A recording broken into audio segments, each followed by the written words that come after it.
G'day folks, my name is Rob. Welcome back to another F1 fantasy video. Today we are looking at my team selection for the Azerbaijan Grand Prix, and equally as important, some news on Logan Sargeant and his place in the F1 fantasy game ahead of the deadline in Baku. Before we get into how my team did in Monza, I will apologize for my voice. I had a weekend away with some friends in Nashville and the vocal cords are certainly feeling it today. So will do my best throughout the video to keep you guys on top of everything, but do apologize if I do sound a little croaky. For Monza, I had 260 points. It was a wildcard week for F1 Fantasy Hub, and all in all, a pretty successful weekend, despite the fact I wasn't able to own Logan Sargeant in my team. A little bit of background on that. I didn't own Logan Sargeant in Zandvoort. There was speculation after he was dismissed by Williams that his driver card would be replaced by the incoming driver Franco Colapinto, much like we saw with Nick De Vries last season at AlphaTauri. But because of the fact that the wildcard was more or less based on Ferrari's upgrades and not so much Logan Sargeant, wanted to wait until I'd seen some good results from Ferrari in free practice to make that move. So as a result of having to wait and being patient, which is how I typically play this game, I wasn't able to capitalize on owning Logan Sargeant, which sets me back theoretically a couple million on budget, but hopefully that isn't the be-all and end-all for my team in the weeks ahead. Focusing more on Monza though, wanted to double up on Ferrari, as I said, make the most of those upgrades. We know Charles Leclerc had his second win of the season, driver of the day, and 46 points, his best fantasy result of 2024.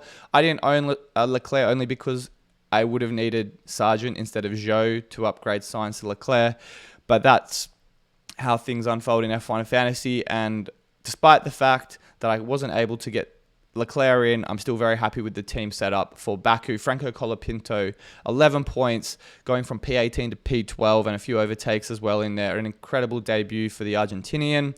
I think as well the fact that outscored Logan Sargeant in terms of his highest score this season in his first race. I think Colapinto, with the fact that the Williams upgrades seem to be working the last couple races, mean he's definitely an asset worth owning if you don't already own him. I also like Albon, unfortunate not to score more than 6 points just because of the fact that he did qualify so high, but he did come home with some points for Williams, so a great result for him there. Zhou did 4 points, still not enough for a price increase, but all things considered, avoided the DNFs, and we move with about a 2,000 or so rank increase to just outside the top 10K. So after a couple weeks of disqualifications from Albon in Zandvoort, George Russell in Spa, seems like we have a little bit of momentum to carry into Baku, which I'm very much optimistic about, given the fact Ferrari and their upgrades were working at Monza, a high-speed track, much like what we have next on the calendar.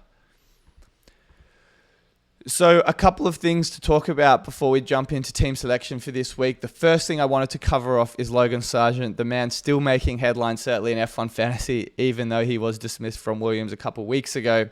At the time of this recording, news of Logan Sargeant being removed from F1 Fantasy is still not public, but F1 have confirmed that he will be removed from the game ahead of the deadline in Baku. Now, I think this is an extremely important and pivotal moment for the game because of the fact that a lot of people who were doubled up on Colapinto and Sargeant were able to afford, let's say, more upgraded lineups just because of that additional budget you could have from running Sargeant versus someone like Zhou. I'd say on the back of this likely to occur, it was more or less driven by motorsport.com, and a big thanks must go to the journalist who broke this story, Emily Selleck. I'll pin her article in the comments. Be sure to follow her on social media for more breaking news like this moving forward, for bringing this to attention of F1. And I think because of how polarizing a topic this has been in recent times, I think it's such great news for the game and obviously this publicity generally, that it is getting more recognition. And there's been a lot of people outspoken about Logan Sargeant and the game typically, and its communication around issues like this. It's I think a great sign that they are acknowledging things like this, and hopefully they're able to maintain this level of transparency moving forward, because they have made the F1 fantasy game such great strides in the last couple of years with improving the user interface, refreshing the chips and the transfers and all of that strategy. And I think Logan Sargeant, obviously not his fault, but I think it's a loophole that has perhaps up until this point in time undone some of the great work that F1 has made with F1 Fantasy and the marketing and publicity around it. So I do think them being proactive with this and correcting it ahead of Baku is an encouraging sign for the game and the community. And hopefully this means more of you guys watching this are not dissuaded from playing in the future, because they are obviously wanting to make an effort with maintaining that engagement within the community. But I won't spend a great deal of time on it because it's obviously being corrected. I have, made a few remarks on it on Twitter just around proactivity and such and transparency from F1.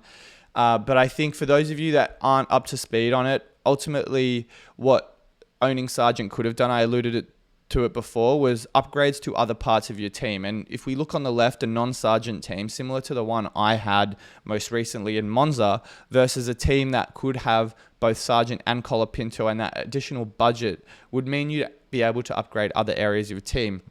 Now, I wouldn't say moving from Piastri to Hamilton is per se an upgrade, but I mean more in the sense that you have more budget flexibility, that a team at 119.9 million would essentially be able to afford the same team as one with 121.9 million. So I think that's really good for the game that this loophole is being corrected, but you can see that owning someone like Albon, but with that extra 2 million that Logan Sargeant could afford, means you could get to Tsunoda, you could get to Gasly, you could get to Hülkenberg, and then the same goes to Piastri. You have reach to get up to Leclerc or to Hamilton, or any other part of your team ultimately that requires those upgrades. But I think this table will more or less correct itself now that Logan Sargeant is not in the game. So all in all, I think a great sign for F1 Fantasy and the game. There's a bit more equitable distribution around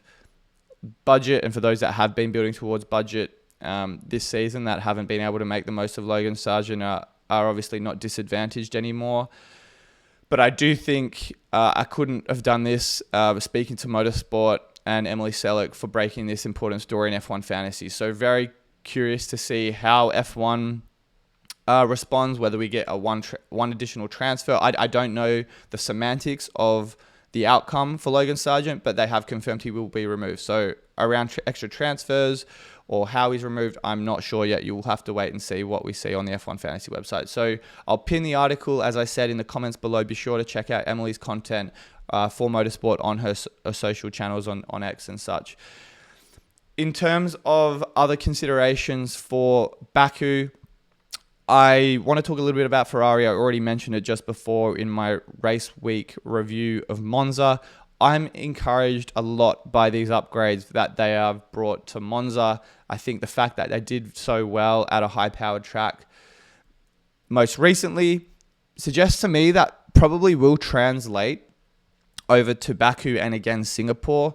These three tracks in quick succession, coupled with also Saudi Arabia, are some of the fastest on the calendar. So I wouldn't be surprised if we see Ferrari maintain this good pace, and McLaren as well, who drove very well. I wouldn't say very well, but they had a front row lockout and were on the podium. So I wouldn't be surprised if we see some combination of Piastri, Norris, Sainz, or Leclerc again featuring on the podium in Azerbaijan. I think because of the fact that Red Bull as well are a little bit off the pace for their upgrades, we're not expected to see anything material come from them until Circuit of the Americas at the earliest. Means that I would suspect Ferrari and McLaren are the top two teams for the foreseeable. Mercedes just seem to be the odd man out. I'm not saying that they are a bad team, but I think the fact that Ferrari are doing well, they are somewhat of a differential inside the top for people inside the top 20,000. Owning certainly at least two of their assets is, if it pays off, going to really do wonders for your rank and your points. So that's why I'm leaning towards holding on to two Ferrari assets in Baku unless we see anything in free practice that suggests to me they're not worth owning, but all signs point to yes for now. So very much taking their results in Monza with a lot of confidence heading into this weekend. And the last thing I wanted to talk about, I've covered this in great detail in my chip and team planning strategy video that I released last week, so check that out if you haven't seen it already, is just how to structure the team for the upcoming sprint races, the first being in Circuit of the Americas right after Singapore, and then Brazil a couple races later. So something to think about there. Well, actually, is it a couple races later? It might actually be a back-to-back weekend. Apologies. It is Circuit of the Americas, Mexico, and then Brazil. But ultimately, I think how to plan the team out for these upcoming sprint race weekends means that there probably will have to be a little bit of tweaking to my driver lineup. Now, one thing I wanted to cover off, I addressed it on Twitter very briefly, was obviously my budget and what that means for the 3X DRS boost. I, at the start of the season, wanted to go with Norris Verstappen, but my budget at 121 million just isn't going to be able to reach that to accommodate McLaren Mercedes or McLaren Ferrari. So I'm likely going to go with McLaren Ferrari Norris Piastri or McLaren Red Bull Norris Piastri, targeting Circuit of the Americas or Brazil. Assuming McLaren still look good there, I would be very surprised if they weren't in the hunt for wins every week. And I do think that is probably the best option for people with lower budgets like myself in the 121 bracket. You could also throw in Leclerc instead if you wanted an alternate to say Piastri, for example, but I think Norris has to be in the discussion. And as I've mentioned on this tweet here, would not in any world consider bringing in a C-tier constructor to compromise on Norris and Verstappen, because the inconsistencies that they have just doesn't quite stack up to owning another of the big hitters in the top 4 teams. So I'm not that desperate to compromise on my constructor if it means having to forego or means to upgrade a Leclerc or a Piastri to a Max Verstappen. So just something to think about, but we'll probably discount budget building in the next couple races as we get closer to sprints and setting my team up for that. And that then brings me to team selection for this week. A couple of different decisions on my plate for sure. I do think, as I mentioned, I will want coverage of McLaren and Ferrari heading into Baku and Singapore, these faster circuits. And I think Norris, for me, it's an easy decision because he is so good every single week.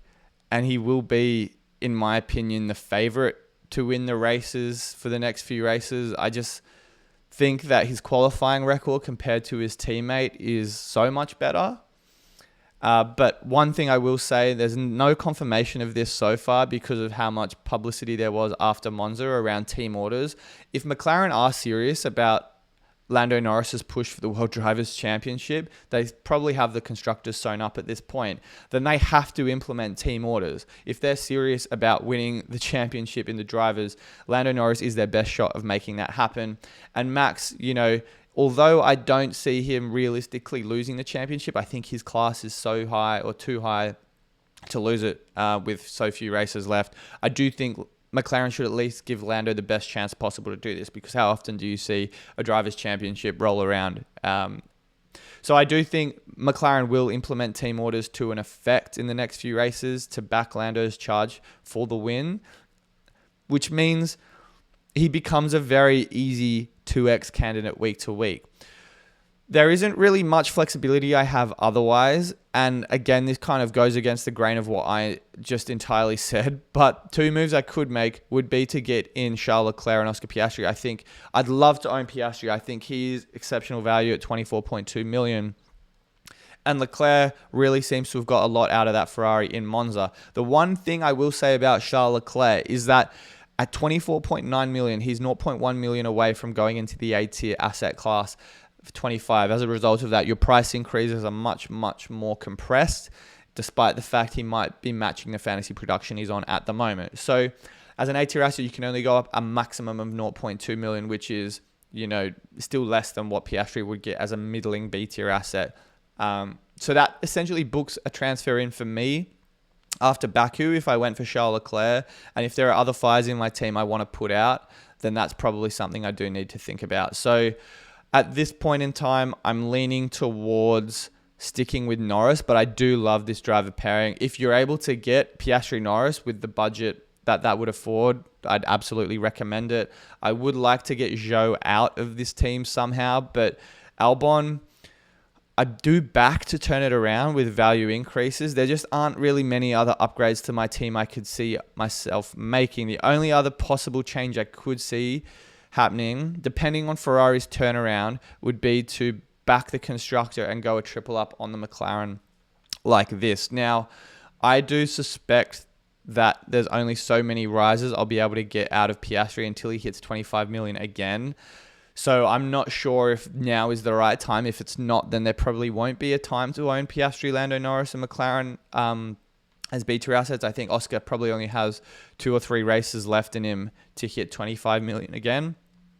But I do like the idea of going up, tripling on McLaren, just because of the fact that there is so much upside should they have another front row lockout in qualifying, and then obviously a 1-2 or a 1-3 in the race. So a huge fan of this lineup, but I don't really see as much upside making changes to my midfield drivers. So happy to stand pat with Colapinto and Albon and Zhou. I just honestly have to pray he doesn't go down more than 0.1 in any other race. So that's kind of where my head's at for team selection. Hopefully by my race week preview and final thoughts, there'll be a bit more news around upgrades, expected performance at the track at Baku.